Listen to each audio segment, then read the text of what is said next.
Bonjour les CP. Aujourd'hui, nous travaillons sur la technique de l'addition posée. Faire une addition posée, c'est poser une addition quand c'est compliqué de la calculer en ligne. La poser de manière à ce que ce soit plus facile. Je vais vous montrer comment est-ce qu'on fait. Pour l'addition suivante, 34 plus 52. Je vais d'abord commencer par écrire unité avec un petit U au-dessus du 4 et dizaine au-dessus du 3 dizaines. Parce que 34, c'est 4 unités et 3 dizaines. Même chose pour 52. Unité au-dessus de 2 et dizaine au-dessus du 5. Parce que 52, c'est 2 unités et 5 dizaines. Une fois que j'ai fait ce travail préliminaire, j'écris unité, dizaine.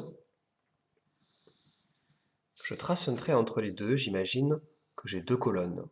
La colonne des unités et la colonne des dizaines. Et je vais poser 34 plus 52 de la manière suivante. 34, je vais l'écrire ici. Je retrouve 4 unités et 3 dizaines. 4 unités et 3 dizaines. Et en dessous, je vais poser plus 52. Je vais bien écrire le 5 dans la colonne des dizaines et le 2 dans la colonne des unités.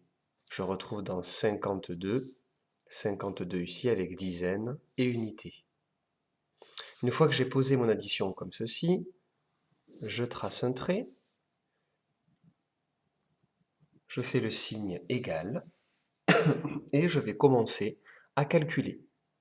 Pour calculer, je commence toujours par la colonne la plus à droite, celle qui est la plus ici.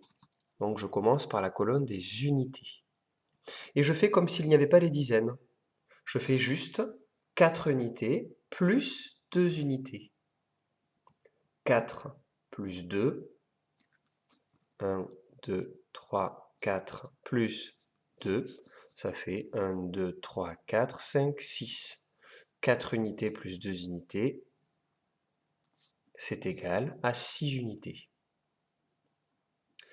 Puis quand j'ai terminé de calculer avec les unités, je calcule maintenant les dizaines. Je fais comme s'il n'y avait que la colonne des dizaines. Ici, je vois 3 dizaines plus 5 dizaines. 1, 2, 3 dizaines plus 1, 2, 3, 4, 5 dizaines. Ça fait 1, 2, 3, 4, 5, 6, 7, 8 dizaines. J'écris donc est égal à 8 dans la colonne des dizaines. Je lis mon addition posée une fois que je l'ai terminée de la manière suivante. 34 plus 52 est égal à 86. Et je peux écrire mon résultat ici. 34 plus 52 est égal à 86. N'hésite pas à re-regarder cette vidéo plusieurs fois en prenant le temps et en faisant des pauses pour bien la comprendre.